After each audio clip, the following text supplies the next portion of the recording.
প্রতারণাটা তো আসলে আমরা করছি না, প্রতারণাটা আপনার ইকোনমিক্যাল স্টেক হোল্ডার যারা, তাদেরকেই আসলে ওই দায়িত্বটা নিতে হবে। আমাদের এখানে কি প্রপার এন্টারটেনমেন্ট চ্যানেল আছে একটাও? একদম পিওর এন্টারটেনমেন্ট চ্যানেল? আমরা একটা চ্যানেলের ভেতরে স্পোর্টস দেখছি, আমরা একটা চ্যানেলের ভেতরেই নিউজ দেখছি, আমরা একটা চ্যানেলের ভেতরেই আবার এন্টারটেনমেন্টও দেখছি পাচ্ছি না। আমরা শর্ট টার্ম কি বলে,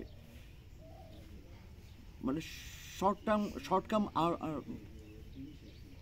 মানে কি বলে, ধুর আমি এবার আউলে গেছি, যে খুব তাড়াতাড়ি কোনো কিছু অ্যাচিভ করার প্র্যাকটিসে নেমেছি আমরা।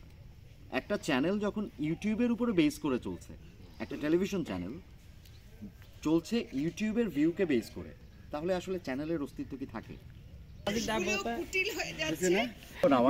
আমাকে আপনি একটা প্রশ্নের উত্তর দেন।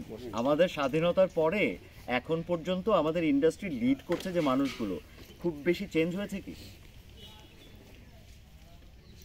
তাহলে যে মানুষগুলোর সময়ে আমরা গোল্ডেন ইয়ার টাইমটা পেয়েছি, আমাদের গোল্ডেন প্রোডাকশনগুলো পেয়েছি, সেই মানুষগুলোর নেতৃত্বেই এখন আমরা বাজে প্রোডাকশনস কেন পাচ্ছি? তার মানে আমরা ফিউচারটা নিয়ে ভাবছি না, আমরা ইন্ডাস্ট্রির ফিউচারটা নিয়ে ভাবছি না।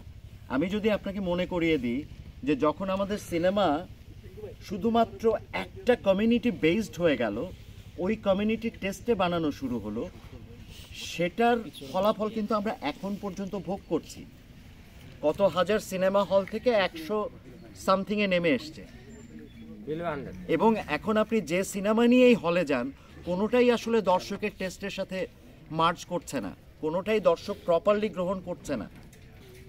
সেম থিং ইজ হ্যাপেনিং আমাদের টেলিভিশন ইন্ডাস্ট্রিতে।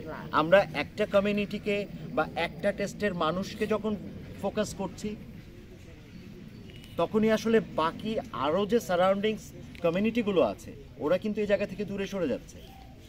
আমরা জেনারেলাইজ করছি না কিন্তু। আচ্ছা, তো ওই যে আমি শুরুতেই একটা কথা বলেছি, এটা একটা চেইন, এটা অনেকগুলো পার্টের সম্মিলনে। সো একটা পার্ট আমি শুধু মুখ দিয়ে বললাম যে হ্যাঁ এটা করা উচিত, সেটা তো মুখেই থেকে গেল। সবাই যদি ওই জায়গাটা না বুঝি, ওই জায়গাটায় ফোকাস না করি, তাহলে আসলে চেঞ্জটা কোনো দিন আসবে না।